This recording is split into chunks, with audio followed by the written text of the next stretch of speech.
Hop, et nous voilà en ligne. Le temps de vérifier que tout est en ordre partout.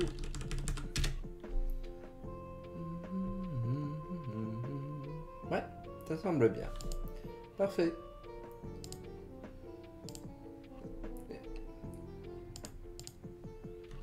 Et donc nous revoilà pour un nouveau stream à la croisée de la linguistique et du jeu vidéo sur le thème de la grammaticalité. Hop, stream qui sera peut-être un peu plus court ce soir que de coutume parce que j'ai un peu de sommeil en retard cette semaine à cause de la sortie ou grâce à la sortie. Bonsoir. Grâce à la sortie de Return to Monkey Island où je me suis couché à une heure indue, voilà, une ou deux fois pour en profiter à fond. Je ne l'ai pas encore terminé, je prends mon temps.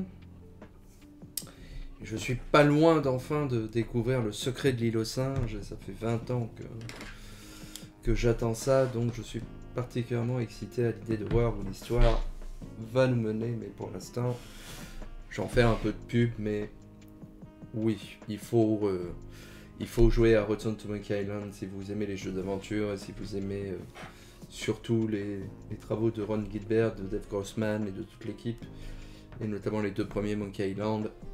Je pense que c'est... voilà, il n'y a pas à hésiter le concernant.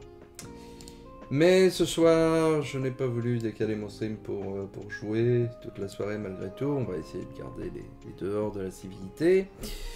Et je propose une émission de ce soir sur le concept d'agrammaticalité, qui est un concept qui traverse la linguistique et notamment les études en morphosyntaxe et qui a été très importante tout au long du XXe siècle dans la tradition grammaticale moderne.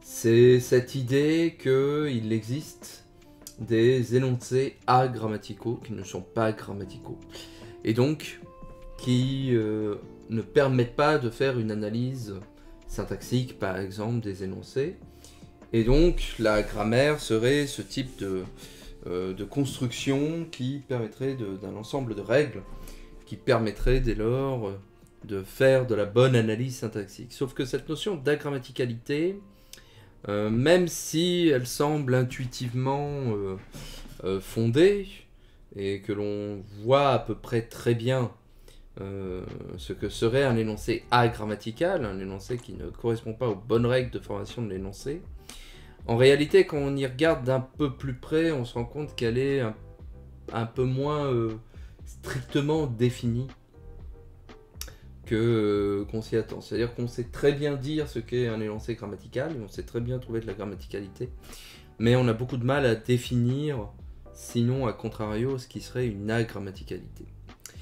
Et donc, c'est pour interroger ce concept que je propose le commentaire d'un article, un de mes articles favoris. Hop. Sorti, publié en 2000 dans la revue de l'information grammaticale. J'ai déjà eu l'occasion à plus d'une reprise de parler de cette revue de langue française, de linguistique que j'aime extraordinairement. Je pense que c'est voilà, l'une des revues les plus belles, les plus bien faites en langue française que l'on puisse trouver sur l'étude de la langue en général. Et donc cet article de Pierre Attal, qui est paru en 2000, s'intitule « La grammaticalité et la syntaxe de Saint-Simon ». Donc c'est de la linguistique à peu près diachronique, on va dire. J'en ai déjà parlé sur Twitter, effectivement, de cet article. C'est pour moi un article très important. Ça fait partie des articles, je pense, qui méritent d'être cités davantage par la finesse de ses analyses et par les propositions qu'il fait. Et voilà, et j'y reviens assez souvent puisque c'est pour moi voilà, un article qui met les choses particulièrement au clair sur ces notions, tout en ajoutant des éléments divers notamment de linguistique diachronique sur la question de Saint-Simon en particulier. Alors, Pierre Attal, voilà, est un linguiste reconnu, hein, qui a fait de très belles choses, notamment qui a travaillé sur cette notion de grammaire, sur la façon dont ce que l'on met derrière ce terme. Il a étudié pas mal de pragmatique, notamment des relations entre la langue et l'univers et notre monde réel. Il a aussi pas mal exploré le champ de la linguistique générative. Ça a été l'une des personnes qui a le plus, enfin du moins que je puis connaître, qui a le plus creusé ce sillon dans la partie française, parce que la grammaire générative a surtout été étudiée dans le cadre des études américaines et anglaises, depuis les études fondateurs de Chomsky notamment. Et en France, c'est notamment Pierre Attal qui a écrit beaucoup de choses, qui a développé cette filière. La grammaire générative n'a pas eu énormément de continuation aujourd'hui. On lui a préféré d'autres types de grammaire, notamment, bon, c'est lié, les grammaires transformationnelles notamment, les grammaires de dépendance, particulièrement aujourd'hui, dans la lignée de Ténière, donc c'est un autre type de traduction grammaticale. Et donc Pierre Attal, justement dans cet article, revient sur ce concept de la grammaticalité qui est assez central dans le cadre de la grammaire générative, pour en faire un premier bilan. Alors c'est un bilan qui avait déjà été fait, hein, c'est un des angles aveugles de la grammaire générative, mais il le fait, je trouve, d'une façon très éloquente, ce qui mérite du coup qu'on s'y attarde un peu plus. Donc l'article est paru dans le numéro 84 de la revue de l'information grammaticale, on peut le trouver sur Percé librement en ligne, donc via le lien que j'ai donné dans le stream d'annonce, dans le tweet d'annonce de ce stream, et puis il sera également sur la description de la vidéo YouTube lorsqu'elle sera mise en ligne d'ici 1 ou 2 jours. Donc, commençons donc avec cet article, et comme toujours, donc c'est écrit un peu petit, parce que les articles de l'information grammaticale sont écrits sur 2 colonnes, ce qui est une petite caractéristique intéressante de cette revue, mais qui du coup demande à zoomer un peu. Alors, le but de cette étude est de mettre en évidence que la notion de grammaticalité / agrammaticalité, qui est une des bases de la grammaire générative, au mieux se confond totalement avec la notion de correction-incorrection grammaticale, quoi qu'en disent les générativistes, au pire est une fausse bonne notion, confuse, contradictoire. Là, dès le départ, ça envoie, hein, c'est vraiment, en termes d'incipit d'article, hein, on peut guère trouver mieux que ça. À dire vrai, dès le début de l'entreprise chomskyiste, on a attaqué la grammaticalité comme un avatar de la correction grammaticale. Ruvé dans ce qui reste l'une des meilleures initiations à la GGT, donc les grammaires génératives et transformationnelles, ce qui a l'introduction à la grammaire générative de 67, qui est un excellent ouvrage, même encore maintenant, si vous vous intéressez à ce type de grammaire, l'ouvrage de Ruvé, et même s'il a maintenant plus de 50 ans, ça ne vous arrange pas, est très efficace. Voilà, comme porte d'entrée, je pense que c'est très bon. Donc Ruvé cite des linguistes qui ont critiqué le concept dès le départ. La conclusion à laquelle j'arriverai ne sera donc pas totalement originale. Mais à mes yeux, c'est la façon d'y parvenir qui est importante. En disséquant avec son le concept, on s'aperçoit que l'idée de grammaticalité / agrammaticalité est fondée sur une sorte de circularité. Et ça, cette circularité, je vais notamment la développer dans la partie jeux vidéo, puisque c'est ça qui me semble le plus important. Deuxièmement, elle conduit à une conclusion fausse. Troisièmement, les degrés de grammaticalité sont contradictoires avec la notion elle-même. Ça, c'est quelque chose dont on peut avoir connaissance. Il y a des degrés de grammaticalité. Hein. Un énoncé est plus ou moins senti comme grammatical, alors que grammaticalité, agrammaticalité, c'est plutôt vu comme quelque chose de bitensif, quoi, de duel. Il n'y a pas de degré en particulier. Et enfin, quatrièmement, elle ignore complètement la nature réflexive du langage, c'est-à-dire la façon dont il a de se construire et de s'interroger lui-même. Pourtant, les défauts de cette notion ne sont pas perçus facilement, car elle rencontre dans notre esprit un écho familier. Nous sommes habitués à la correction grammaticale, et d'autant plus en français, où on est omnubilé par cette idée de correction énorme, plus que dans d'autres langues. Tout se passe alors comme si cette dernière faisait écran devant l'idée de grammaticalité et nous empêchait d'en saisir tous les aspects négatifs. Avant d'aborder l'analyse critique en 4 points, présentons la grammaticalité et son contraire. Quel est l'objet de la grammaire générative?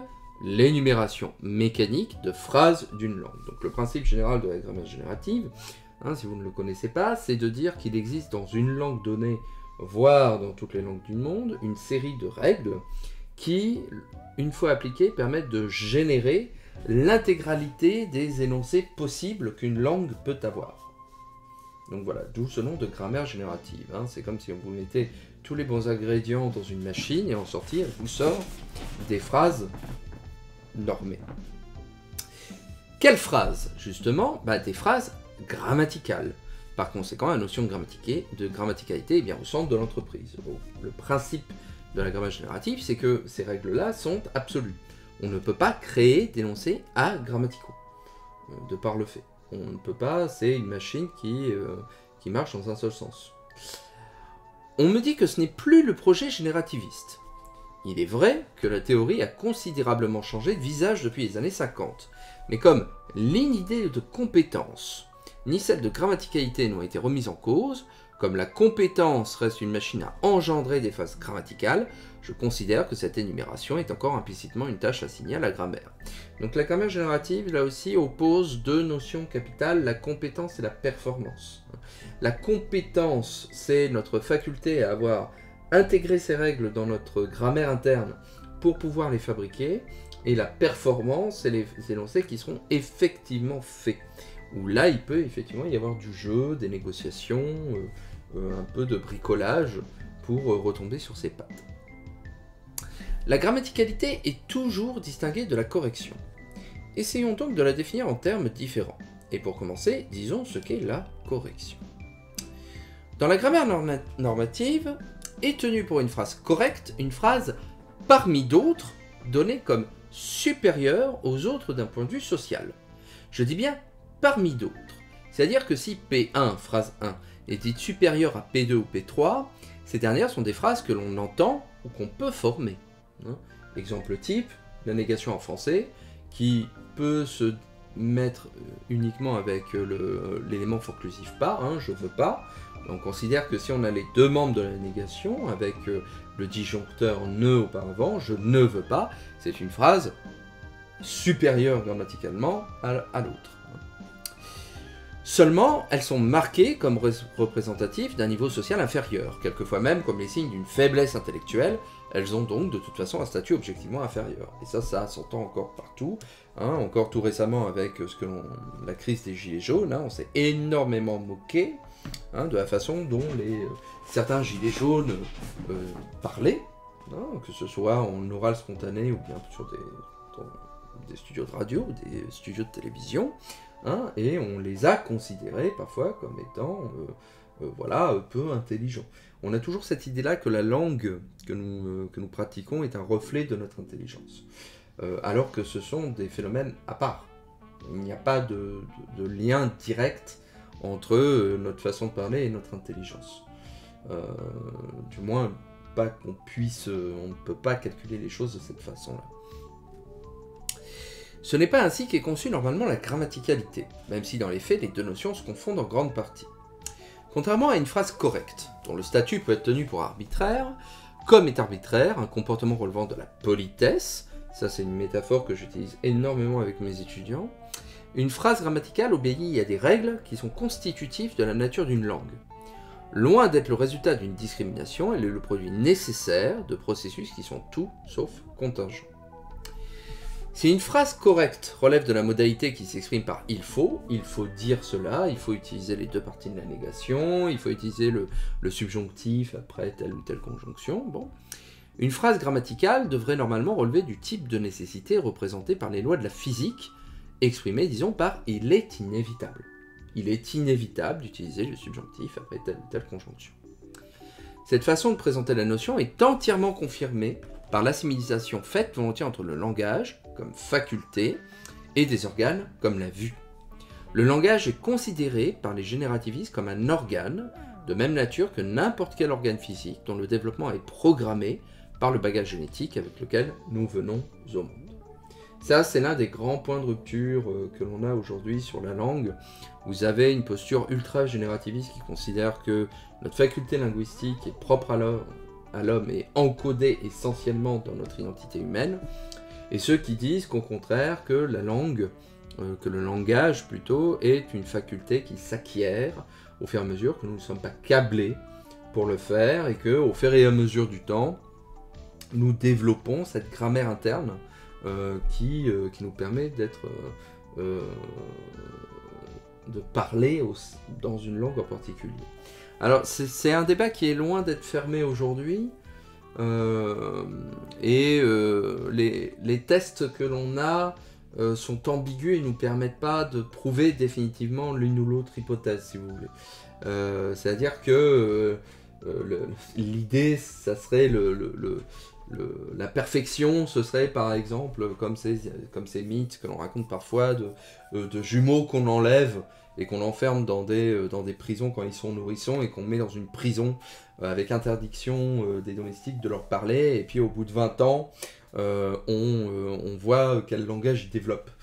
Ce type d'événement, voilà, apparemment, il y a des mythes comme quoi ça aurait été fait d'une telle ou telle façon. Ce que l'on sait, c'est que si l'on laisse quelqu'un, même un enfant, sans contact linguistique de quoi que ce soit pendant trop longtemps, il meurt. Il devient fou. Ça fait partie, c'est comme si on lui interdisait voilà, d'avoir des contacts humains, de sortir. On sait qu'au niveau cognitif, malheureusement, il y a eu des témoignages de ça, c'est pas une bonne solution. Après, une hypothèse entièrement acquisitionniste également ne permet pas d'expliquer certains phénomènes que l'on observe et dont on a le sentiment. Par exemple, ce sentiment de grammaticalité qu'on peut avoir, sentiment dit épilinguistique qu'on développe très rapidement et dont les facteurs d'acquisition semblent assez faibles pour expliquer ça en fait. Donc il y a sans doute une part de câblage au niveau cognitif est essentiel, il y a sans doute une part d'acquisition. Quelle est la part d'inné, quelle est la part d'acquis? Bon, ça c'est quelque chose qui traverse pas mal de discussions aujourd'hui. Ça c'est compliqué à mettre en place. Et c'est pas pour moi un enjeu de la linguistique contemporaine. C'est plus l'apanage des neurosciences par exemple, ou de la psychologie cognitive de répondre à ça. La linguistique n'a pas pour moi à se préoccuper de ça. Pour moi c'est un faux débat dans notre champ scientifique. Mais bon, c'est toujours discuté. À présent, donc si je reviens à l'article après cette parenthèse, je vais souligner les inconvénients de la notion de grammaticalité.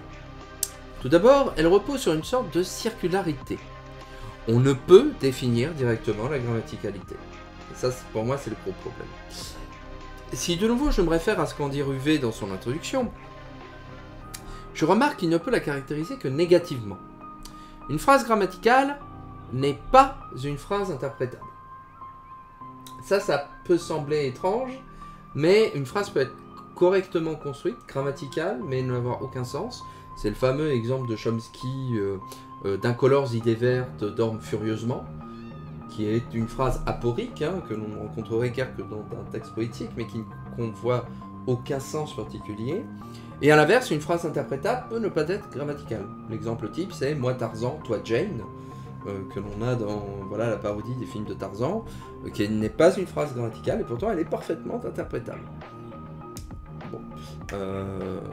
Donc, c'est deux notions à part dans cette théorie. Ensuite, c'est pas une phrase observée dans le corpus. De fait, si on génère, si les corpus sont constitués de phrases générées par des règles de grammaire, de par le fait, tous les corpus vont avoir des phrases grammaticales. On ne peut pas observer de la grammaticalité in vivo. Donc ça, c'est problématique aussi. Ce n'est pas une phrase grammaticalement correcte, de par le fait, et ce n'est pas une phrase probable. Qu'est-ce donc? C'est, dit-il, une phrase bien formée. On n'avance guère. Les phrases bien formées ou grammaticales sont reconnues comme telles par le locuteur en vertu d'une propriété de sa compétence, de sa grammaire interne. On excusera le côté caricatural de la présentation, les choses se passent en gros ainsi. Pour la grammaticalité, adressez-vous à la compétence. Fort bien. Maintenant, regardons la compétence. C'est une machine à fabriquer des phrases grammaticales. La construction est en trompe-l'œil. Il est nécessaire qu'un des termes soit posé avant l'autre dans la hiérarchie conceptuelle. Ce n'est pas le cas ici, nous avons un aller-retour. En fait, ne nous leurrons pas, compétence et grammaticalité sont des termes premiers, reposant l'un et l'autre solidairement sur un acte de foi. On fait confiance à la grammaticalité pour nous permettre de décrire la compétence, on s'appuie sur la compétence pour reconnaître les phrases grammaticales. J'oubliais un terme, l'intuition. On lui fait aussi confiance comme intermédiaire entre les deux autres. L'intuition qui nous souffle ce qui est grammatical ou non est la manifestation directe de la compétence. Qu'on excuse de nouveau la comparaison, c'est un peu la grâce qui éclaire le croyant. Donc là aussi, c'est un enjeu que je trouve fascinant et qui m'a moi toujours dérangé chez les générativistes ou dans pas mal d'ailleurs d'articles et d'ouvrages de linguistique qui travaillent sur des exemples forgés. Ils vous donnent un exemple forgé et puis ils changent un mot, ils mettent un point d'interrogation et ils disent, ou une astérix pour dire ça c'est pas grammatical, ça peut pas se dire. Et moi, 9 fois sur 10, je suis là, bah si, tout à fait. On peut tout à fait envisager un contexte, un endroit, une situation de discours dans lequel l'énoncé dit à grammatical étant grammaticalité. Mais énormément de grammairiens générativistes, peut-être moins maintenant, mais énormément à l'époque, faisaient, pour reprendre un peu le terme que j'emprunte à Marcello Nisia, ils faisaient à la fois les faits et la théorie. Ils s'appuyaient sur leur propre compétence et intuition pour décréter ce qui pouvait être grammatical et ce qui ne l'était pas. Bon, ça m'a toujours semblé un peu ad hoc comme explication. Le côté trompeur de l'intuition se révèle dans le fait qu'on a le plus grand mal à la remettre en cause. Moi-même, j'ai ajouté foi à son efficacité pendant longtemps. Hein, c'est ce que je vous disais, Catal a été l'un des facilitateurs de la théorie grammaticale en France. Deux faits m'ont amené à la contester. Dans ma thèse, j'ai usé comme d'autres de l'astérisque. Voilà. Mon intuition me dictait ce qui n'est pas bon. Seulement, les phrases ainsi marquées se rencontraient dans le corpus. Comment des phrases inacceptables pouvaient-elles être acceptées? La tentation la plus forte était de penser que c'était des fautes. Mais n'était-ce pas plutôt mon intuition qui me jouait des tours? Deuxième fait. J'ai utilisé un jour une phrase que j'ai jugée parfaite, mais significative d'un phénomène. Peu importe quelle phrase et quel phénomène. La donnant un jour en exemple dans un colloque, je suscitais une hostilité générale. C'était une phrase mauvaise. L'incident m'ouvrait encore les yeux sur la fragilité de l'intuition. Je me rendis compte qu'on ne sait pas toujours exactement pourquoi on accepte ou on refuse une phrase. C'est pour ça que moi je me méfie énormément des intuitions dans les articles, dans les livres, dans les copies d'étudiants. Pour moi, l'intuition n'est pas un paramètre qui aide l'analyse. Ça peut être un point de départ. On peut sentir intuitivement qu'il y a quelque chose qui cloche dans un agencement, dans une syntaxe, dans un agencement grammatical. On sent qu'il y a quelque chose qui nous travaille. Mais ça doit servir de point de départ pour aller chercher dans un corpus d'exemples attestés les réalisations de cet énoncé, de cette phrase. Et en fonction des données du corpus, on pourra du coup déterminer de quelle façon l'intuition nous a conduit sur une piste ou pas. Mais ça peut jamais être un ressort argumentatif. Et ça paraît évident, mais encore dans les années 2000, quand Pierre Attal écrivait ça, c'était loin d'être acquis. Et encore maintenant, c'est loin d'être acquis. C'est pour ça que moi, j'aime assez mal lire les articles de grammaire générative ou qui s'en réclament, parce qu'ils utilisent assez souvent ce tour de passe-passe pour se convaincre du bien fondé de leurs analyses. Et moi, je peux pas être convaincu. Je refuse d'être convaincu. Même s'ils ont raison. Je dis non, là, argumentativement, ça ne passe pas. Ça ne marche pas. Bref, grammaticalité, compétence et intuition forment un trio uni par un même acte de foi. Ces éléments se justifient les uns des autres. Deuxièmement, répétons-nous. Quel est le but de la grammaire générative même s'il n'est plus explicitement reconnu? Il s'agit de mettre en place sur le papier un système de règles modélisant la compétence du sujet parlant. Qu'est censé faire la compétence? D'abord, former et accepter une infinité de phrases grammaticales. Enfin, une phrase grammaticale est théoriquement une phrase dont la formation est conforme aux instructions de la grammaire que développe l'enfant à partir des données de l'environnement et d'un bagage génétique présent à la naissance. Symétriquement, la compétence élimine les phrases agrammaticales. Mais dans ce cas, on ne devrait jamais rencontrer, ni à l'écrit ni même à l'oral, une phrase agrammaticale. Ou alors elle serait considérée comme le produit monstrueux d'une tare génétique, à l'instar, pour la vue, de la cécité de naissance ou d'une dégénérescence quelconque. Ça aussi, ça m'a toujours dérangé. Vous ne pouvez pas dire qu'il y a grammaticalité et agrammaticalité si la compétence ne produit que de la grammaticalité. Voilà. C'est comme se plaindre qu'une poule ne fait que des œufs et puis chercher le moment et dire qu'à un moment donné la poule pourrait ne pas faire un œuf. Ben non, ça marche pas comme ça. La poule fera des œufs. Bon. Or, on rencontre régulièrement des exemples que nous marquons d'un astérisque. J'en appelle au témoignage édifiant de Saint-Simon, dont la syntaxe présente un nombre assez élevé de bizarreries, même par rapport au français pratiqué à son époque. Faut-il conclure à une faiblesse congénitale de la compétence de notre duc? Je commenterai tout à l'heure les exemples bien choisis que je livre tout de suite. Alors, si vous ne connaissez pas les mémoires de Saint-Simon, je vous les recommande. C'est un délice à lire de la vie de l'époque classique, les mémoires de Saint-Simon. C'est extraordinaire. Ça fait un peu penser à la vie des 12 Césars, si vous voulez. C'est rempli d'anecdotes, de petites historiettes qui animaient les puissants à l'époque, en France et en Europe. Et ça se déguste vraiment fort agréablement. Et c'est pour moi, justement, les exemples qu'on va traiter, qui sont pleins de petites bizarreries, comme ça, de la grammaticalité, bon, en réalité, pour moi, c'est des fulgurances de style. C'est tout à fait voulu de la part de Saint-Simon, et c'est ça, et ça lui donne une modernité et vraiment une vivacité de trait que l'on peut associer à Montaigne, si vous voulez. C'est vraiment Montaigne, on peut faire la même démonstration avec Montaigne, je pense. Et ça reste un ouvrage extraordinaire. Il n'est pas aussi commenté et lu qu'il l'a été il y a encore quelques dizaines d'années. En linguistique ou en littérature. Peut-être que ça reviendra, mais moi je vous encourage, si vous les trouvez, on les trouve très facilement en occasion. Voilà, en édition poche, il n'y a pas de souci.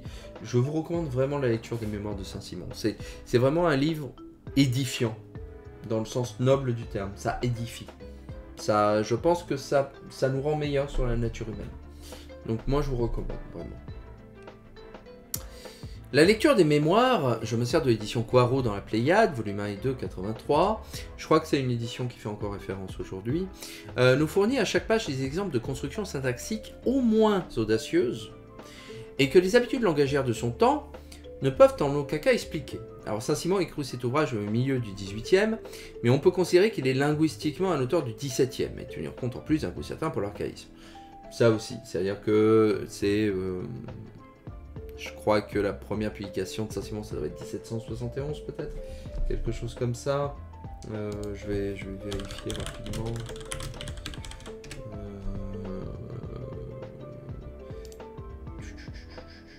Ça a été publié pour la première fois en 1829.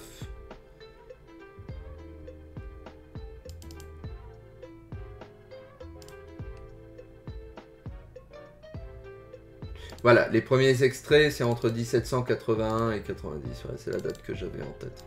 Donc la première version intégrale, c'est premier tiers du 19e siècle. Et Saint-Simon a commencé à écrire sans doute fin 17e, début 18e. Et on sent qu'il aime la littérature classique, donc c'est vrai que dans ma tête, je l'associe plus à un auteur du XVIIe que du XVIIIe. Au niveau linguistique, c'est assez clair quand vous avez l'habitude des textes de l'époque. On ne pourrait pas croire que c'est un texte du XVIIIe au niveau linguistique. Ne parlons pas des accords fantaisistes qui émaillent les mémoires, singuliers avec pluriel et vice-versa. Le péché du mignon du duc et le zeugma. Exemple, par la sellette sur laquelle il avait été interrogé et répondu. C'est typique 16e, 17e siècle. C'est justement les normatifs du XVIIe siècle, Vaugelas, etc., qui vont éviter ce type de construction. Mais moi, je trouve ça fascinant, quoi. Par la sellette sur laquelle il avait été interrogé et répondu. Et il y a tout un jeu d'ellipses extraordinaire là-dedans, mais ça donne du coup une fulgurance. Je suis désolé, je suis un peu mon fanboy de Saint-Simon, mais vraiment, ça me donne envie de le relire. La rupture de construction. Monsieur Legrand était émule de la faveur de Monsieur de la Rochefoucauld et fort jaloux l'un de l'autre. C'est brillant, ça. C'est brillant. Donc la rupture de construction, le solécisme. Ou, ce qui revient à peu près au même, le mélange de deux structures. De tout cela naissait un groupe de chaque côté qui se regardait fort de travers. C'est-à-dire que les deux groupes se regardaient fort de travers. Un groupe de chaque côté qui se regardait. Je trouve ça extraordinaire. J'aimerais écrire comme ça. Nous porterons plutôt notre attention sur l'effet suivant, qui constituerait un magnifique florilège de grammaticalité caractérisée. La syntaxe des relatives relève souvent de la pure fantaisie. Ce fut là où elle fut connue de la duchesse de Richelieu, veuve en première noces du frère aîné du maréchal d'Albret, qui de plus avait marié leur fils et leur fille unique. Donc avait au pluriel, c'est-à-dire la duchesse et le maréchal. Il avait une très longue et parfaitement belle avenue, dans laquelle était placée une maison de paysans, qui s'y était apparemment trouvée lorsqu'elle fut plantée, l'avenue, et que jamais Charnancé ni son père n'avaient pu réduire le paysan à le leur vendre. Là, c'est la maison. C'est super, faut remonter. Nathalie Fournier a fait un article, je crois, sur le système anaphorique de Saint-Simon, et il a vraiment une logique 17e-iste, qui pour nous déjà était passée, mais pour un lecteur du 17e, ça aurait été moins surprenant, je pense. De temps en temps, Vendôme se faisait attaquer quelques petits postes de rien pour entretenir le roi de ses espoirs, que lui seul ne voulait pas voir ce qu'ils étaient. Donc le roi. Que est en l'air. C'est-à-dire, il est rattaché à rien. Il sert à rien dans cette phrase. On ne peut pas le mettre dans un arbre syntaxique. C'est vraiment un que de ligature, un que de marquage conjonctif, tel qu'on va le trouver, par exemple, chez Jean de Léry, ou encore beaucoup chez Montaigne, au XVIe siècle.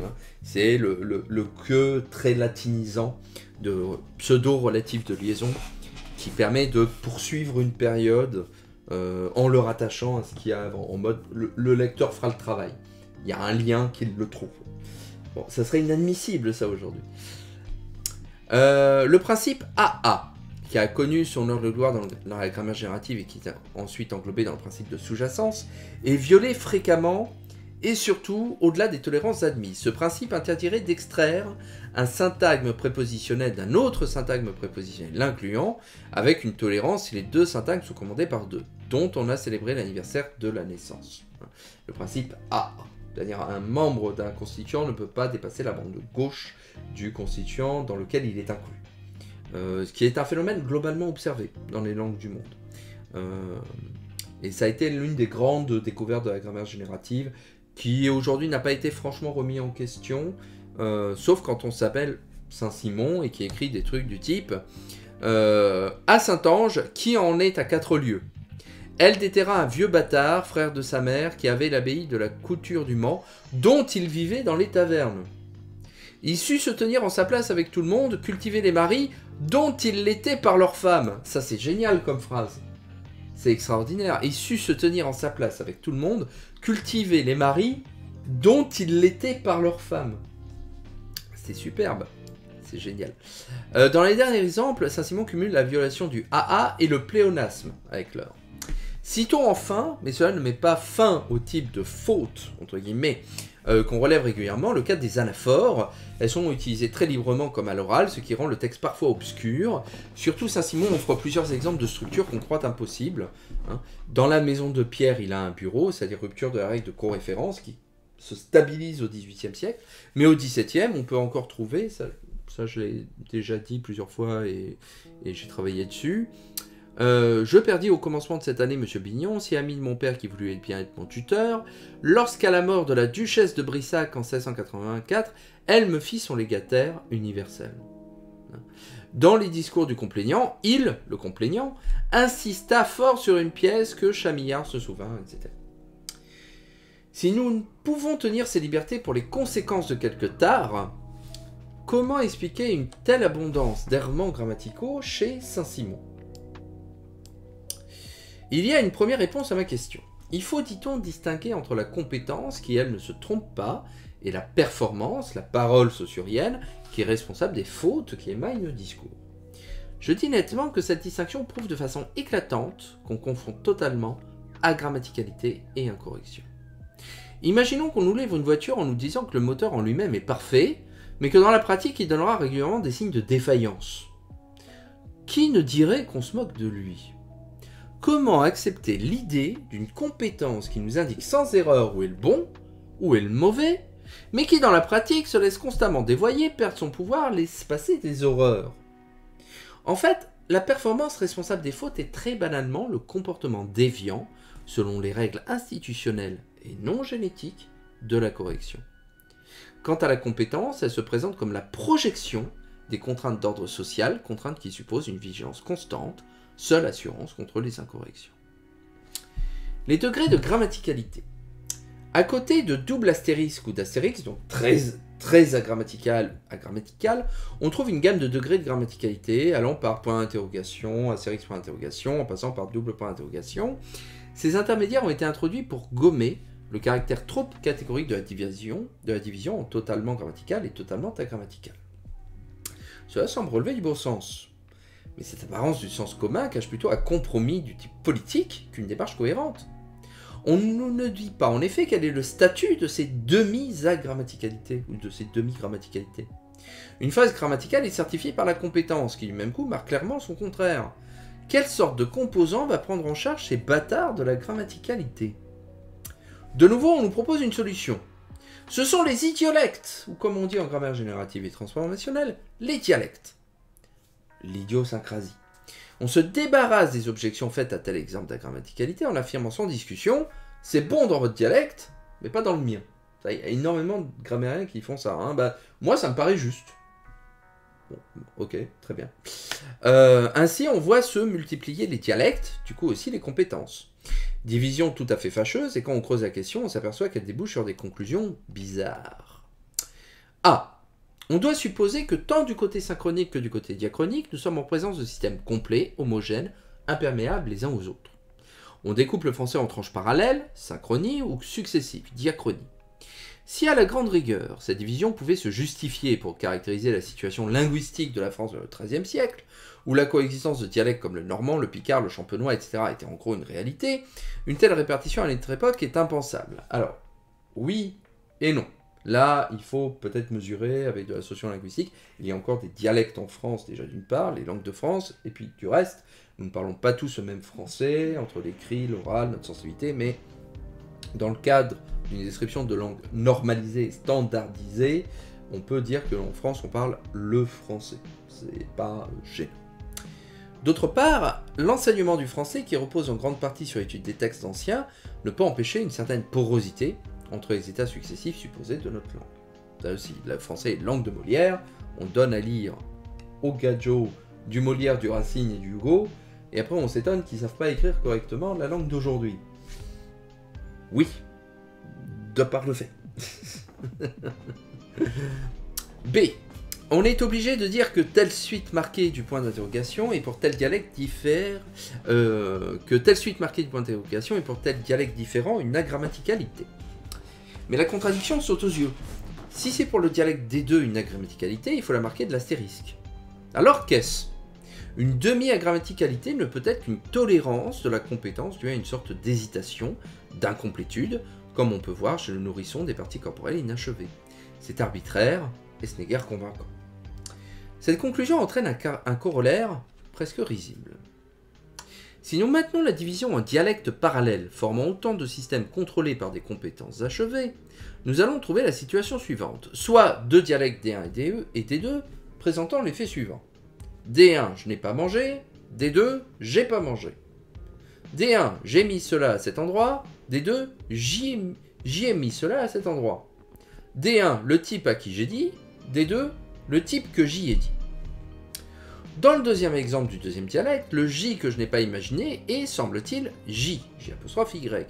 Mais généralisé à toutes les phrases où il est question de lieu, même avec un complément de lieu explicite. Dans le troisième exemple, J égale je lui. Donc le deuxième, c'est quelque chose qu'on entendra à Lyon, par exemple. Hein, c'est du français de Lyon, et c'est un phénomène que moi j'ai acquis dans ma grammaire, maintenant interne. Je trouve ça... Je l'ai fait par préciosité au début, par curiosité, puis maintenant je l'ai. Hein. Où est-ce que j'y mets? Qu'est-ce que j'y fais? Bon, c'est le genre de truc que je dis. Nous allons soutenir que D2 non seulement forme un tout cohérent, mais obéit à un principe de grammaticalité clair. Nous devrions interroger la compétence qui sous-tend D2 à coup de « dites-vous ceci ou cela » ou « cette forme est-elle grammaticale dans votre dialecte ?» Personne ne s'y risquerait. De plus, il faudra noter toutes les suites de D1 comme agrammaticales par rapport à D2, et là, nous versons dans le pur paradoxe. Donc ça, c'est un article envoyé à l'Académie française, par exemple, vous voyez, histoire de leur montrer que, bon, bah, c'est pas sérieux, quoi. Faut arrêter maintenant, faut nous laisser tranquille, monsieur. 4. Il y a encore à la base du couple inséparable compétence-grammaticalité un mythe. Un jugement de grammaticalité serait une réponse mécanique, quasi inconsciente, d'une boîte noire, la compétence, fonctionnant à l'aveugle. Ce n'est pas par hasard que la compétence est comparée à un organe comme la vue, dont le fonctionnement ne doit pas grand-chose à la conscience claire. Or, si pour certaines structures très banales, on peut parler de mécanisme, pour un bon nombre de phénomènes, il est impossible de séparer les jugements des locuteurs et la conscience plus ou moins fruste qui accompagne nécessairement l'exercice du langage. Je pense qu'on n'a pas suffisamment mis l'accent sur les effets dans l'activité linguistique en général et dans les structures de ce qu'on appelle langue de la réflexivité du langage. C'est celle-ci qui est responsable d'un nombre considérable de faits qui vont de la fausse étymologie, l'étymologie populaire, ou de la simple déformation morphologique des termes qu'on ne comprend plus. Comme l'histoire finit en eau de boudin pour aune de boudin, ou je m'en soucie comme de l'an 40 pour comme de l'Alcoran, comme du Coran. À des phénomènes touchant la structure même des phrases, en passant par ce que les néo-grammairiens ont appelé l'analogie. La réflexion de « il me souvient de » en « je me souviens de » sur le modèle de « je me rappelle », et inversement, celle de « je me rappelle cela » en l'incorrect « je me rappelle de cela » sur le modèle de « je me souviens de ».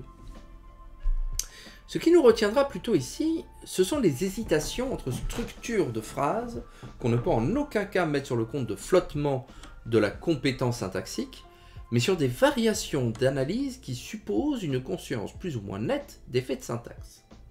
Entre le XVIe et le XVIIIe siècle, on a hésité entre « je le vois qui vient » et « je le vois qui vient », entre l'homme que je vois qu'il vient et l'homme que je vois qui vient. La seconde structure l'a dans les deux cas emporté, autrement dit, une phrase normale est devenue par un changement d'analyse grammaticale. Peu importe si le passage de qui à qui est dû ou non à la prononciation qui des deux groupes, ce qui suppose une extension au féminin. De toute façon, une structure à complétive est devenue une structure à relative, pseudo-relative exactement, car qui vient ne répond pas aux caractéristiques habituelles de la relative. C'est ce qu'on appelle une relative prédicative, qui ont des caractéristiques très particulières au regard des relatives adjectives traditionnelles.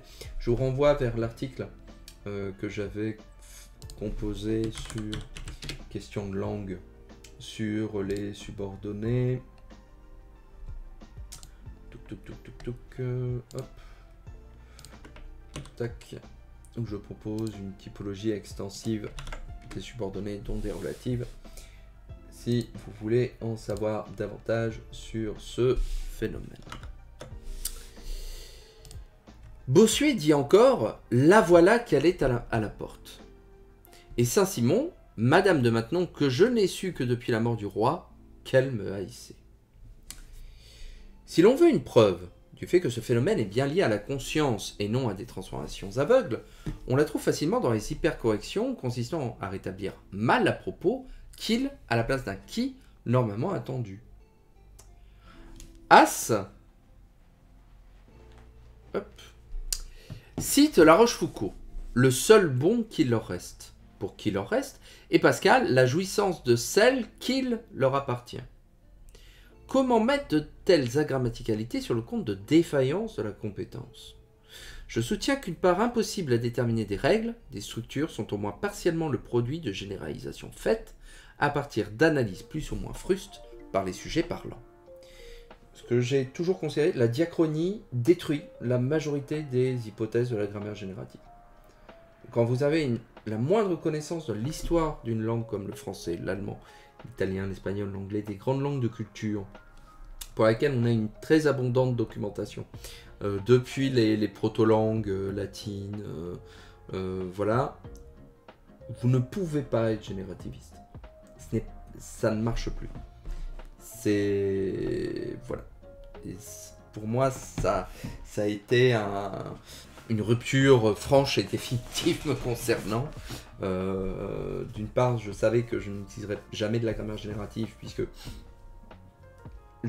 mon étude est la langue historique, mon étude principale, et puis que les théories du coup ne sont pas adaptées.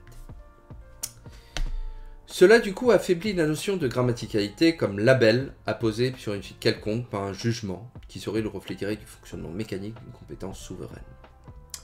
Conclure. Si on veut à tout prix séparer la grammaticalité de la correction, on rend cette notion inconsistante. Comme réponse de la compétence, elle ne peut en aucun cas présenter un caractère flou ou hésitant. La grammaticalité devrait dans tous les cas être reçue comme une espèce. Excusez-moi. Comme une espèce de scandale, jamais comme une faiblesse sans gravité. En fait, la grammaticalité n'est qu'un ersatz prétendument scientifique, objectif de la bonne vieille correction. Là, ça dénonce. Hein. La correction suppose une norme et un constant rapport de ce qu'on dit à cette norme. Donc une surveillance, une conscience qui, bien sûr, se relâche dans les circonstances ordinaires de la pratique du langage. D'où les fautes, entre guillemets, fautes non contre la compétence, mais bien contre les règles partiellement arbitraires de la langue officielle. Partiellement arbitraire, car par exemple, le subjonctif est bien un fait français, mais le champ de son application est arbitraire. D'une façon paradoxale, ça c'est l'une de mes citations de linguistique favorites de tous les temps. Je trouve que ça résume tellement de choses. D'une façon paradoxale, mais inévitablement, le langage oscille entre deux tendances contradictoires. D'une part, activité individuelle vivante, il est soumis à une forme permanente de réajustement et, comme le vivant en général, il se modifie perpétuellement. Il est également sujet à des accidents, victime de heurts, d'à-coups, de flottements. Inversement, d'autre part, comme activité hautement sociale, comme lieu privilégié de l'interaction dans les groupes, il est tout aussi naturellement exposé à une rigidification. Le langage est en partie un comportement, et le comportement humain n'obéit pas seulement à l'instinct, il est constamment réglé. Je ne sais pas si, comme l'affirme Sabine Auroux, la linguistique est nécessairement normative, mais il est sûr qu'il est impossible que le langage ne le soit pas. Ainsi, dans le langage, tout ou presque est possible. En tout cas, on ne peut pas déterminer de façon exacte et fondée ce qui est impossible. Mais il ne peut prétendre échapper à une surveillance qui en endigue les débordements. Ça, pour moi, c'est le résumé de ce que je pense de la langue et de mon travail en tant que linguiste.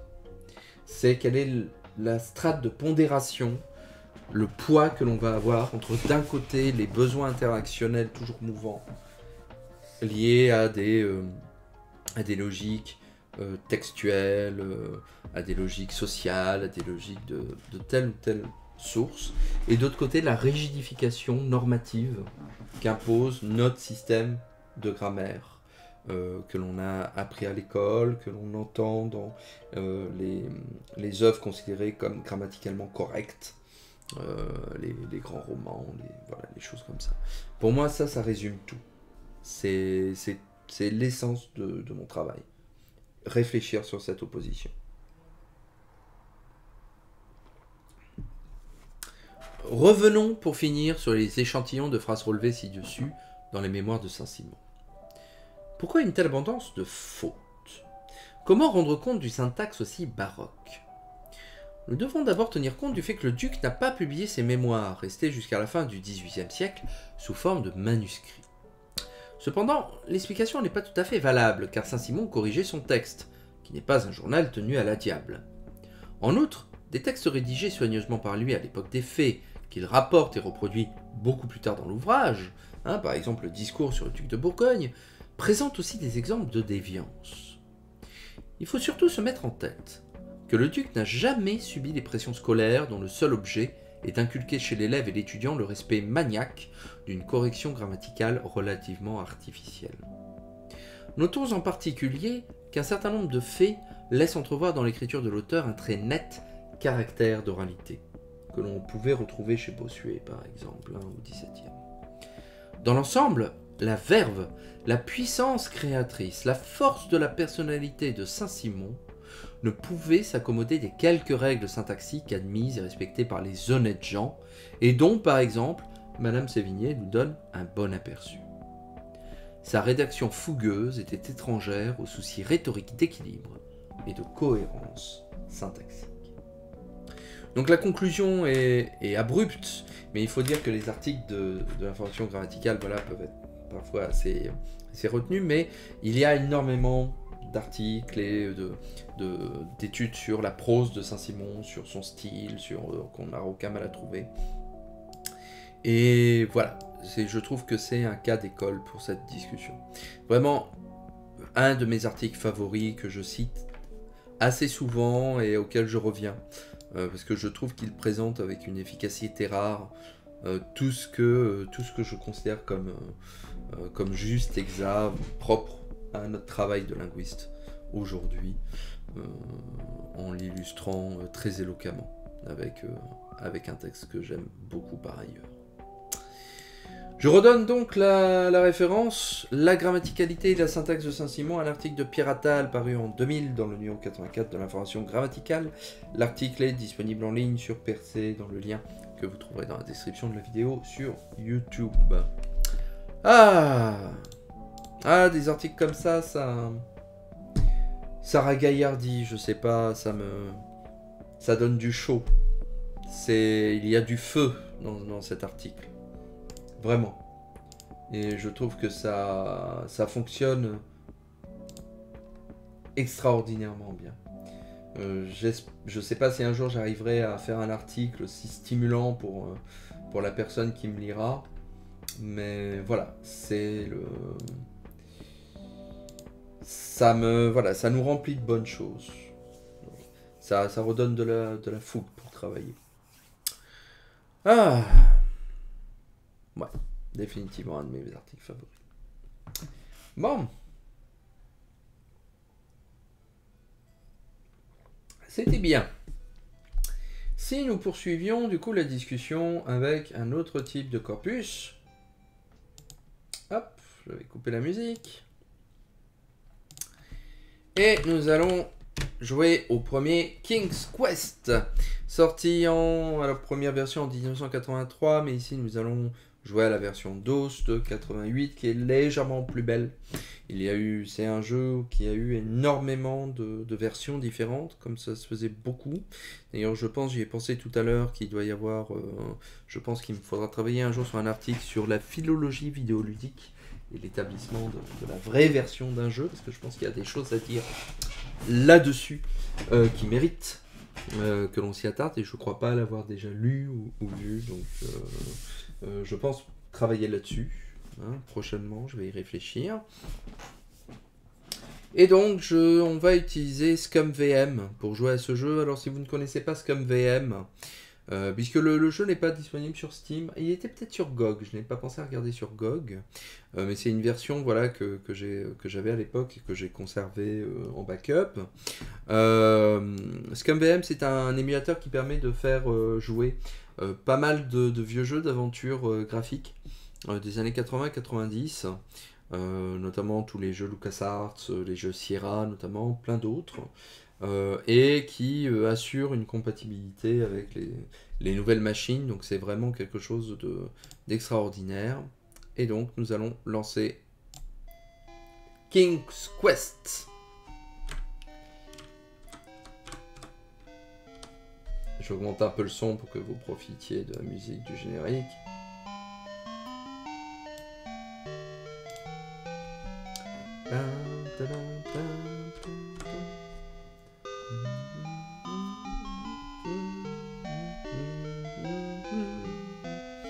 Ah là là. Toute l'aventure. King Quest, jeu historique dans l'histoire des jeux d'aventure. Voilà, je vais essayer de le mettre hop, en plein écran. Je vais aussi remettre la musique puisqu'il n'y a pas de musique dans le jeu. Eh oui, tout à fait.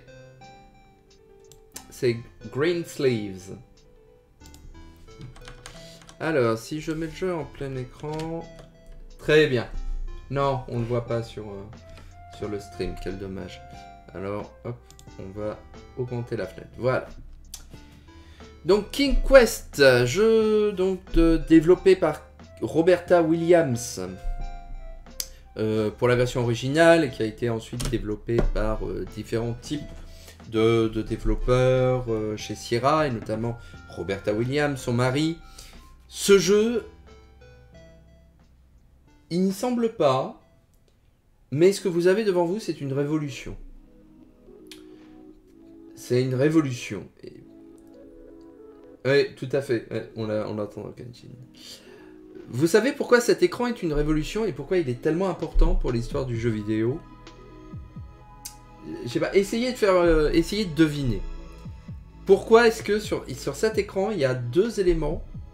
Il y a des éléments qui à l'époque, ont marqué une première fois dans l'histoire vidéoludique. C'était la première fois qu'on voyait ça.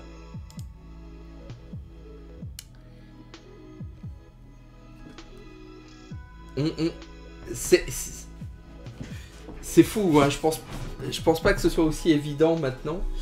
Tout à fait. Et les petits crocodiles que l'on voit dans les douves.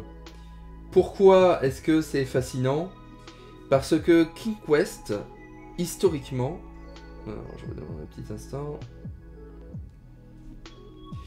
Voilà. King Quest est le premier jeu d'aventure graphique à avoir des éléments mouvants à l'écran, à avoir de l'animation. L'histoire des jeux d'aventure sur micro est assez simple à saisir. Ouais, il y a un travail de sprite qui est voilà, assez notable hein, pour l'époque. Le précurseur, le grand précurseur des jeux d'aventure, c'est Zork. Zork, c'est un projet d'étudiants du MIT qui est un jeu d'aventure textuel qui s'inspire énormément de l'univers des romans de fantasy de l'époque, où grosso modo vous êtes un garçon, enfin une personne, qui va trouver un portail magique vers un monde imaginaire, le monde de Zork, que vous allez devoir sauver.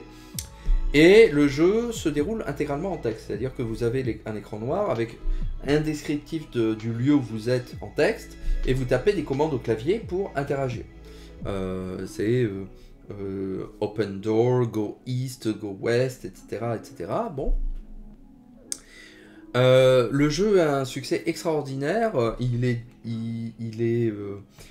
partagé comme une traînée de poudre sur tous les campus américains, il est édité, il va connaître plusieurs suites au fur et à mesure, c'est intéressant. Zork maintenant je crois qu'il y a 4-5 épisodes, peut-être un peu plus, en licence, mais le premier était que du texte. Au début des années 80, Roberta Williams, qui est une immense fan de Zork, se dit qu'il faudrait améliorer le principe, et elle propose en 83, si je m'abuse, Mystery House, avec son mari Roberta Williams, pour essayer de proposer quelque chose de neuf. Et Mystery House est une enquête d'horreur qui se déroule, comme on peut s'en douter, dans un manoir hanté. Et cette fois-ci, en plus de la description, vous avez un dessin vectoriel qui s'affiche et qui vous permet donc de mieux vous représenter les choses. Mais il n'y a pas d'animation. Et puis quelques années plus tard, il va y avoir un jeu que Roberta Williams va programmer qui s'appelle comment s'appelle-t-il, Sorcery Wizard and Sorceress. Je vais vous retrouver le nom assez vite. Wizard and Princess. Voilà. Qui va être plus ou moins le prototype de King's Quest, qui reprend le même principe que Mystery House, et quelques années plus tard arrive enfin King's Quest, qui propose un écran avec de l'animation. Il y a toujours des commandes au clavier, comme on va le voir, mais surtout, on peut voir les choses bouger, et on peut nous-mêmes bouger. Ah ah! Ne cherchez pas à régler votre téléviseur, ce n'est pas de la sorcellerie, c'est justement avec les touches du clavier qui bouge notre petit bonhomme, Graham, notre héros. Alors ça c'est intéressant, on n'a pas l'habitude aujourd'hui, mais Graham marche sans s'arrêter du moment que vous imprimez une direction au clavier. Et il faut réappuyer sur la direction pour qu'il s'arrête. Ça surprend aujourd'hui où on a l'habitude de maintenir le bouton enfoncé pour se déplacer, mais là, il suffit juste d'appuyer une fois et hop, il se déplace. Comment fait-on alors pour interagir avec l'environnement? Dans certaines des versions du jeu, on pourra utiliser une souris, notamment pour se déplacer, mais surtout, vous voyez en bas, il y a un prompteur. Et ce prompteur, du coup, réagit au clavier. Et donc, on va devoir taper des commandes pour interagir avec l'environnement. Le jeu est en anglais, donc il faut un certain niveau de langue anglaise pour le faire, même si le vocabulaire est assez simple. Et les ordres sont généralement de la syntaxe verbe-objet. Lorsqu'on est dans un écran, on peut utiliser la commande look around pour savoir à quoi on a affaire. You see nothing special. Look around permet de repérer les éléments importants autour de nous, et notamment les éléments avec lesquels que l'on va pouvoir notamment prendre avec nous pour dans notre inventaire. Le jeu a un petit menu ici, hein. Inventory, you are carrying nothing. On a quelques petites options, on peut notamment sauter, ce qui pourra nous être utile quelquefois, mais on peut aussi taper jump. On pourra éventuellement nager, on peut se baisser.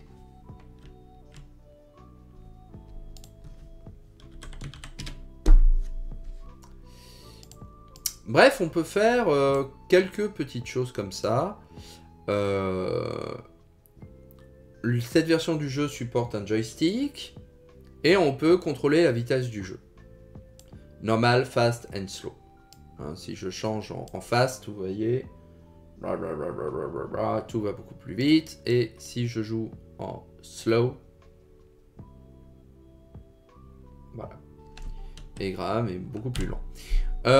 Généralement, jouer en normal est très bien. Il y a certaines phases du jeu qui sont un peu plus techniques, où on peut passer en slow pour mieux appréhender les dangers. Donc l'idée, c'est d'explorer cet univers en tapant des phrases. Donc par exemple, look, tree. This is a very beautiful tree. Et si je lui demande de grimper à l'arbre, no, that would just waste time. Look, castle. This is a castle of King Edward the Benevolent. Look, flags. Kings as well as banners are waving in the strong breeze. Look, water. The water in the moat is not conducive to swimming. Look, moat, les douves. It looks deep and dangerous. You can see alligators floating in the water. Look, alligators. The alligators are swimming in the moat. À chaque fois que l'on rentre une commande qui est interprétée par le jeu, on a un petit cadre narratif qui nous explique. Mais si on fait une erreur ou qu'on lui demande quelque chose qu'il ne sait pas, I don't understand crocodile. Et c'est là où vous voyez déjà l'enjeu ludique de King's Quest. Dans les douves, on voit bien qu'il y a des sortes de créatures. La première fois que j'ai joué, pour moi, c'était des crocodiles. Mais ce n'était pas des crocodiles. Le jeu ne connaît pas le mot crocodile. Par contre, alligator fonctionnait. Comment peut-on savoir qu'il faut taper alligator plutôt que crocodile? Tout simplement parce qu'on nous l'a dit, si on nous demande de regarder les douves. Donc il nous faut pour nous extraire les éléments signifiants lorsque l'on regarde l'environnement, afin de pouvoir détecter des mots importants sur lesquels on va pouvoir interagir. Un peu comme dans ce que fera Dan Barlow avec Her Story, où il faut récupérer les mots signifiants pour ensuite naviguer dans le système d'archives. King Quest, en fait, propose déjà un jeu dans le jeu en vous demandant de trouver la bonne formule. Alors, King Quest est un jeu pas forcément difficile, mais il est traître. Notamment, comme Graham peut se déplacer, ben si vous faites pas attention à vous, eh bien, il peut vous arriver des bricoles. Misfortune strikes and you have fallen into the moat. Your struggles and cries have attracted hungry alligators. They do not want to let you go.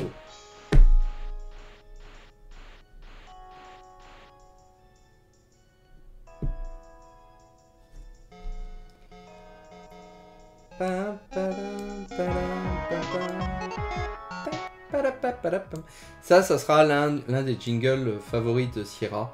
La marche funèbre suivie d'un petit jingle un peu plus joyeux. We, at Sierra, wish to thank you for playing King's Quest. We are very sorry that you did not succeed and hope you will fare better next time. Good luck. Et là, le jeu, vous ne pouvez plus interagir avec. Votre seule façon, c'est vraiment de recharger un fichier antécédent. Donc King Quest est un jeu, comme tous les jeux Sierra, où vous pouvez mourir.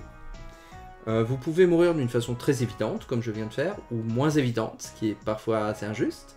Vous pouvez vous retrouver dans des situations bloquantes, où vous n'avez pas pensé à faire telle action, récupérer tel objet, et vous ne pouvez pas revenir en arrière, et vous êtes bloqué, et donc il faut revenir en arrière. Bref, c'est un jeu qui peut être traître. Mais commençons notre quête parce que nous ne savons pas encore tout à fait ce qu'il nous faut faire. Ah, j'ai raté le pont.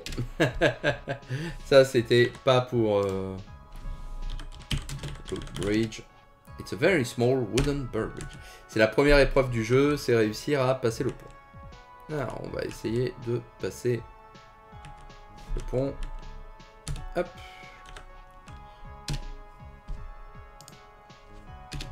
Est-ce que ça marche? Non. Ah, j'y étais pas. Est-ce que là, ça marche? Non, toujours pas.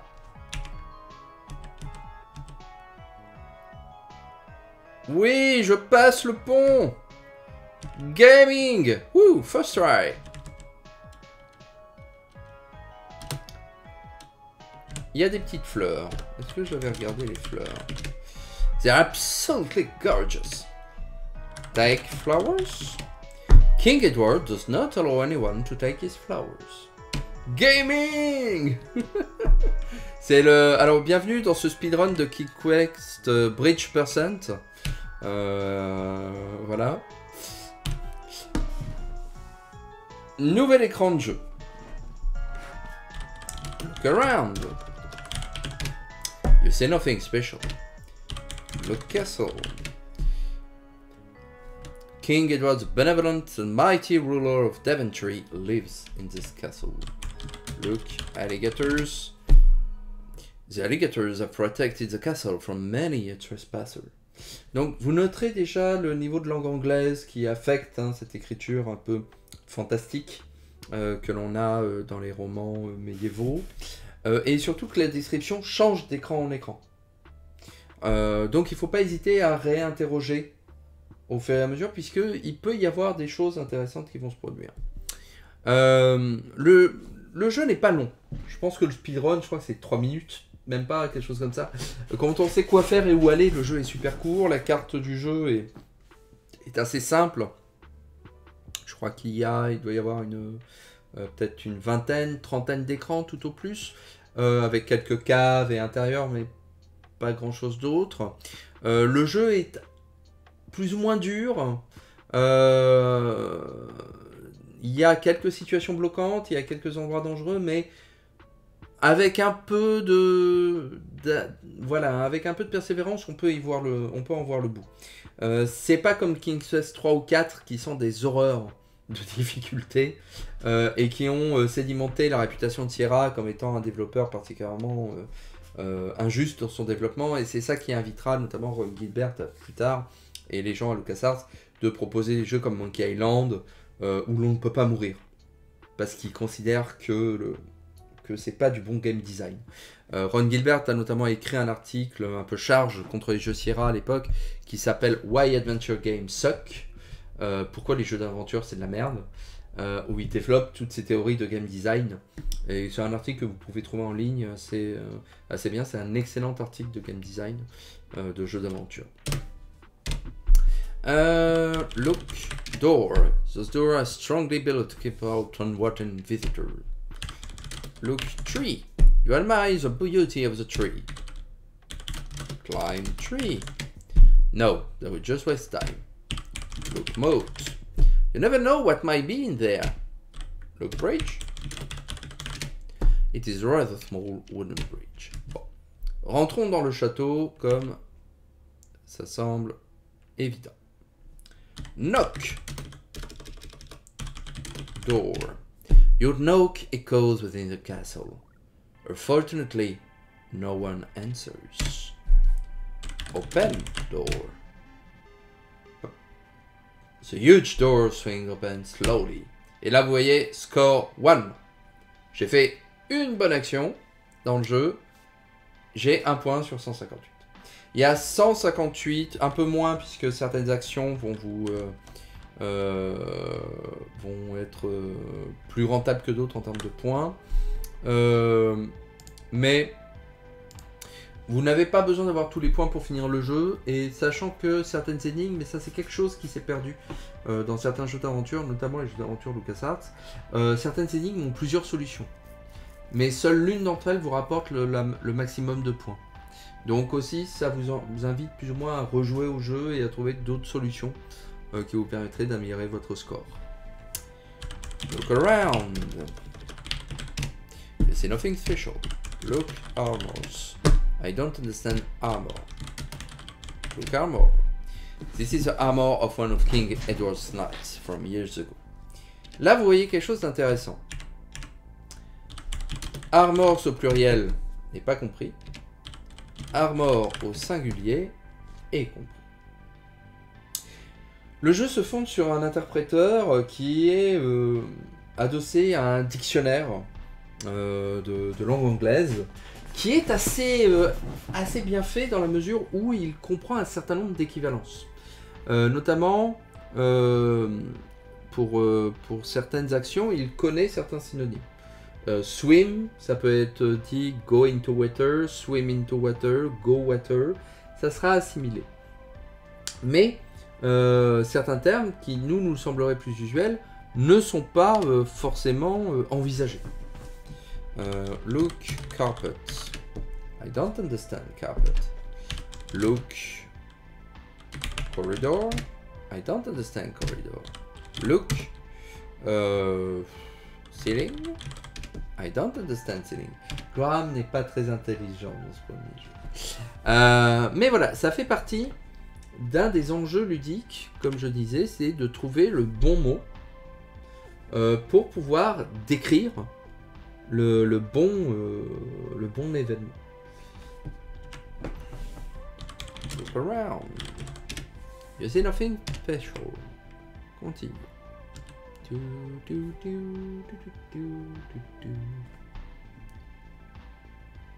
Et enfin, nous voilà face au roi. Look, king. You are not close enough to see him clearly. Autre paramètre que prend en compte le jeu, la distance du personnage par rapport à l'objet avec lequel vous voulez interagir. Ça aussi, c'était révolutionnaire. La notion de position de votre personnage par rapport aux commandes que vous voulez prendre. You are not close enough to see him clearly. Donc on va continuer de s'approcher. Yeah. Bon. King Edward the Benevolent is a very wise but elderly monarch. His frail body is almost lost in the large throne. Look, throne. The king's throne is made of solid gold, accented with rubies. It will be yours if you complete your quest. Oh, oh. Alors là, d'après vous, que doit-on faire avec le roi? Quelle commande puis-je entrer pour interagir avec le roi? Faites des propositions. Et puis on va les tester. Vous avez compris, je pense, la syntaxe du jeu. Le saluer. Et donc comment est-ce qu'on dirait ça en anglais, du coup, si vous connaissez l'anglais?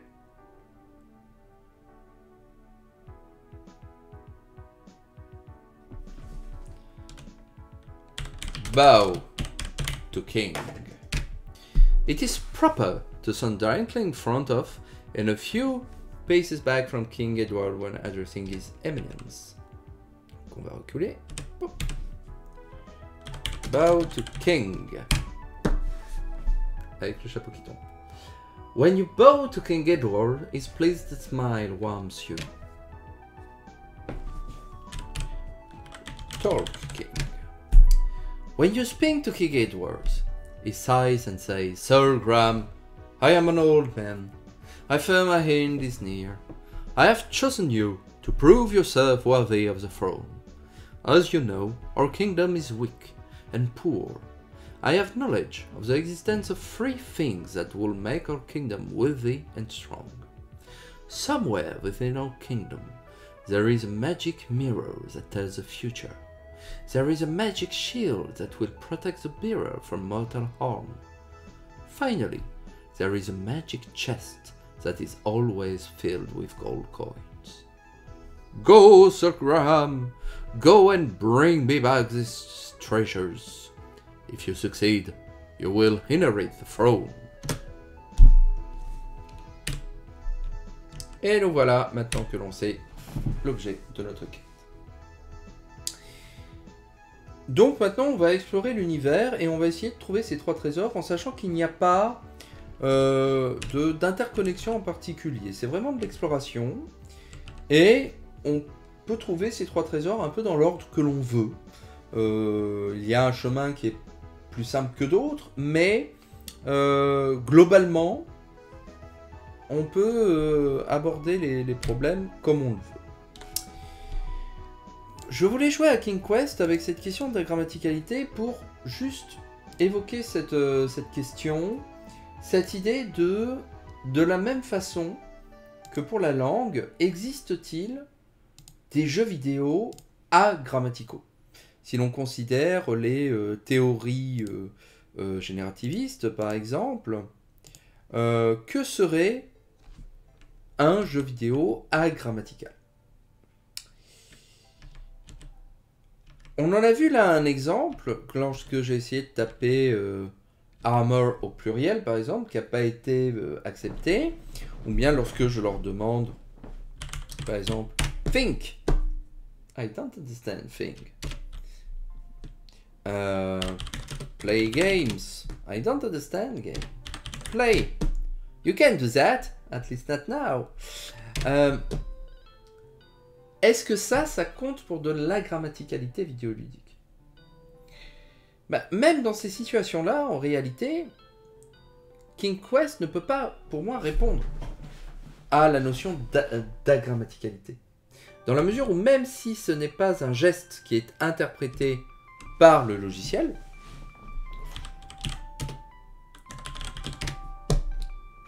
il nous déclenche quand même un événement qui est interprété par lui. Le fait de taper quelque chose du type look sky, ou bien look green, I don't understand green. Donc ça veut dire que c'est un terme que l'on n'utilisera jamais dans le jeu. C'est grammatical dans la mesure où le jeu a su interpréter ma commande et donner une réponse idoine. La grammaticalité vidéoludique, ça serait si, alors que je suis dans un système d'interaction installé dans le jeu depuis le début, donc le fait de taper des commandes, tout d'un coup, cette commande ne me permettait pas de produire une réaction à l'écran. Or là, c'est le cas. Même si ce n'est pas une réaction qui me permet de résoudre et d'avancer dans ma quête, le jeu le comprend néanmoins. Look flower, you see nothing special. Pop, pop, pop, pop, pop. Look rock, you see a large grey rock. Push rock. It will be very difficult to move the rock from here. Push rock. With a heave and a hoe, you manage to move the rock, revealing a dark hole underneath it. Haha. On ne va pas de suite aller dans le trou. Et donc, moi, il me semble que de la même façon que Pierre Attal avait des scrupules à utiliser cette notion d'agrammaticalité dans l'article, tous les jeux vidéo sont grammaticaux. Tous les jeux vidéo fonctionnent d'une façon ou d'une autre. There is an intricately carved dagger in the hole. Take dagger. You reach into the hole and grasp the dagger, being careful not to cut yourself. 11 points. Tous les jeux sont grammaticaux. Et donc, qu'est-ce qui se passe? On pourrait se demander avec les bugs, les glitches, les erreurs de programmation qui nous empêchent de jouer effectivement à un jeu et qui pourraient par exemple empêcher un input, une commande, un interactem, comme j'utilise dans ma grammaire, pour réagir. Ben ça fait certes partie de la nature vidéoludique et ça peut être exploité à diverses fins, notamment à des fins de création artistique, voire. Mais c'est un usage dévié d'un fonctionnement attendu. Un peu comme à l'oral, il y a des lapsus, il y a des répétitions, il y a des pauses, il y a des interruptions, il y a des erreurs. C'est encore une fois quelque chose lié à la performance. La différence étant, c'est que cette performance-là n'est pas considérée comme relative à un autre dialecte, c'est juste des expressions alternatives de phénomènes de jeu qui, dans un autre cas de figure, se seraient déroulés tout à fait parfaitement. There are numerous white birch trees reaching to the sky. Look, bush. There's nothing special. Si vous voulez, c'est un peu comme quand vous avez dans Super Mario, vous avez des glitches qui vous permettent par exemple d'aller dans le fameux niveau -1 en rentrant dans un tuyau avant que la zone de jeu soit chargée. Et donc ça vous amène dans un endroit glitché. Ça ne remet pas en cause le fait que le jeu a bien réagi en vous transportant avec un tuyau, c'est juste qu'il vous a amené à un autre endroit, ce qu'on appelle les wrong warp, les mauvaises téléportations encore. Ce n'est pas de la grammaticalité, c'est l'expression alternative d'un phénomène de jeu. Look around, c'est nothing special. Pop, pop, pop. Look around. Look Look out for that wolf, he can run very fast. Don't let him catch you. Hop, hop, hop, hop, hop, hop, hop. Voilà. Dans certains écrans, vous avez des petits dangers comme ça. Ils sont parfaitement aléatoires. Donc il faut faire attention. Ah! Non, non, non, non, non, non, non, non, non. Non, non, non, non, non. Ah, ah, ah, ah. Ouf. On va pas aller là. On second thought, don't go near the tree. It is a silly place. Oh tiens, on va nager un peu. Look, lake. There is serene mountain lake. Drink water. The lake's water is very refreshing.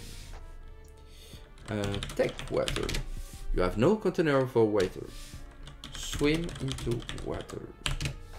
You need to be in the water in order to swim. Swim!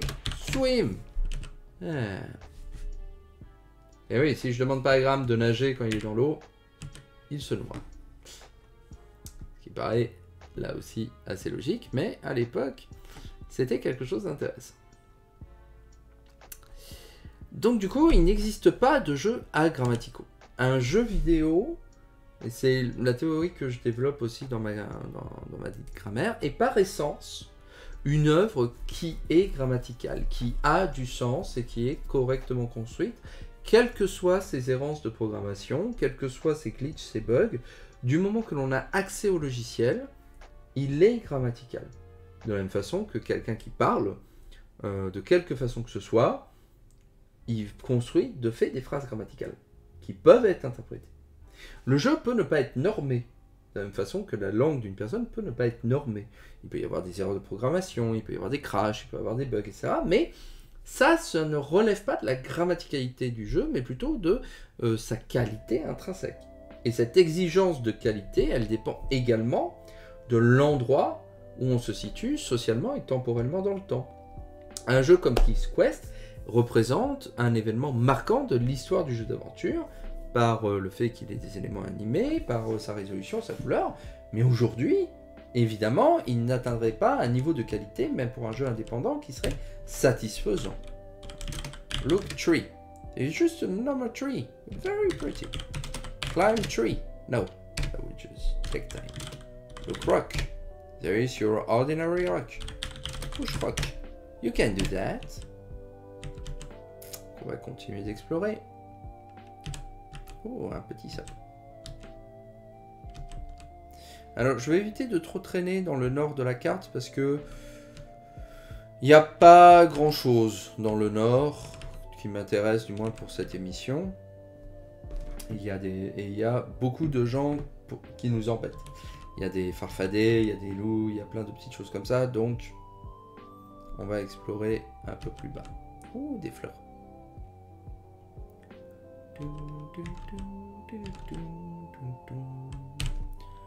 Look, flowers. What a pretty bed of white flowers. Take flowers. It would be a shame to pick the lovely white flower. Ah, Graham, you're too pure for this world. Donc voilà, les petites réflexions que je voulais partager avec vous ce soir. Je pense que je vais pas jouer très longtemps parce que, comme je disais, je suis assez fatigué.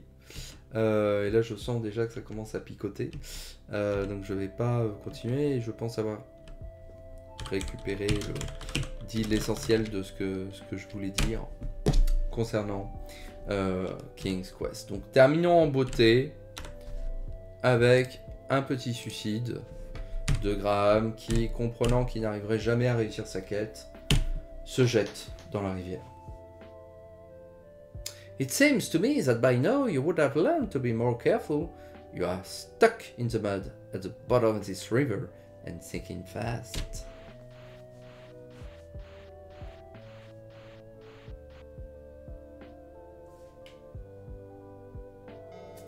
Oui, Sierra wish to thank you. Ça se termine toujours comme ça. Dans certains jeux Sierra, les messages de mort seront de plus en plus drôles. Il y aura des petits jeux de mots, des petites scénettes amusantes, mais voilà. On va s'arrêter là pour ce soir, je pense, pour un chat qui est, pour un stream qui est un peu plus Un peu plus court que de coutume, mais je préfère. Les sapins sont très difformes, oui, tout à fait. Alors, il y a eu beaucoup de versions différentes du jeu. Il y a eu donc il y a une version, je crois que la première plateforme sur laquelle le jeu est sorti était sur IBM PC88. Ensuite, il y a eu des versions DOS, il y a eu des versions sur NES notamment. Il y a eu un portage sur NES, sur Master System aussi, si je ne m'abuse, sur à peu près tous les micros du temps. Bizarrement, de la part de Sierra, il n'y a pas eu de version VGA. Du premier King's Quest, ils ont refait des versions VGA assez belles de certains jeux, notamment les Urshut Larry et notamment le premier Space Quest, qui est un jeu très intéressant aussi dans le même système et qui est très drôle cette fois-ci, parce que les King's Quest sont des jeux qui sont assez sérieux finalement, même s'ils ne sont pas dénués d'un certain humour un peu froid. Mais pas le premier King's Quest. Il y a eu un remake de Fan. Si vous voulez expérimenter l'aventure, vous pouvez chercher voilà, VGA version King's Quest et vous allez tomber sur le projet de Fan qui est très téléchargeable et jouable, je pense, sans problème aucun sur les ordinateurs d'aujourd'hui. Un peu, oui, un peu à la Portal, alors moins ironique quand même, moins sarcastique, mais très pince sans rire en fait. C'est des jeux qui sont qui se moquent ouvertement de vos tentatives pour résoudre les énigmes, qui vous le font comprendre, la mort rôde très souvent dans les King's Quest, et qui voilà vous sèchent très rapidement.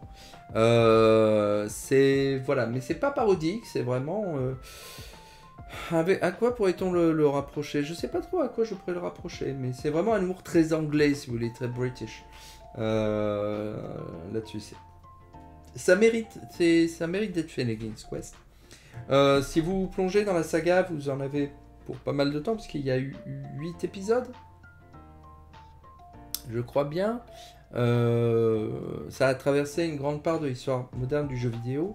Donc vous avez les 3 premiers, les 3-4 premiers qui sont en interface textuelle, avec notamment le 4e, les périls de Rosella, qui est l'un des premiers jeux d'aventure, si ce n'est le premier jeu d'aventure à vous mettre aux commandes d'une femme, d'une princesse qui doit sauver son père. King Quest 5 et 6 sont des jeux d'aventure plus traditionnels, du moins plus proche de l'image que l'on a des jeux d'aventure, par exemple à la Monkey Island, et notamment qu'ils ont une interface à la souris intégrale. Ils délaissent enfin les commandes textuelles, et ils sont du reste très beaux et assez bien doublés, c'est rigolo. L'épisode 5 a été doublé par l'équipe de développement, ce qui donne des choses peu heureuses parfois, mais je trouve très touchantes à écouter. C'est très sympa à entendre. Queen 7 est en celluloïde, animé façon dessin animé, est très bien aussi. Et ensuite le 8 est un jeu d'action aventure en 3 dimensions, un peu à la Little Big Adventure, qui est pas génial, qui est sympa malgré tout. Il se joue assez bien, mais qui est assez dur et qui a assez vieilli, je trouve, aujourd'hui. Et il y a eu un remake en 2015, je crois, de ce tout premier épisode en format épisodique, que lui on peut trouver sur Steam, que j'avais fait à l'époque, mais je n'avais pas été totalement convaincu. C'était une tentative de raviver la saga, mais ça n'a pas porté ses fruits. Mais voilà, si vous êtes curieux, si les premiers King's Quest vous plaisent, allez-y. Moi je vous recommande quand même de les faire avec une solution. Parce qu'il y a énormément de situations bloquantes, il y a énormément de choses obscures, de plus en plus. Le premier est encore accessible, les autres, à partir de King Quest 2, c'est terrifiant. Je ne pense pas qu'on puisse les finir sans solution ou sans guide du joueur. Il y a des choses qui sont incapables à deviner de nous-mêmes, je pense. Mais voilà, ça fait partie des grands ancêtres des jeux d'aventure, et donc je vous recommande vraiment d'y aller. Je vais m'arrêter là pour ce soir, merci à celles et ceux qui m'ont accompagné ce soir, et puis comme de coutume, le replay sera disponible pendant une semaine sur Twitch, et puis d'ici demain ou vendredi, je l'aurai mis sur YouTube, si vous désirez le revoir en replay, pour une raison ou pour une autre. Je vous souhaite une bonne soirée, reposez-vous bien, et puis sans doute à la semaine prochaine pour un nouveau stream. Voilà. Bonne soirée à tout le monde.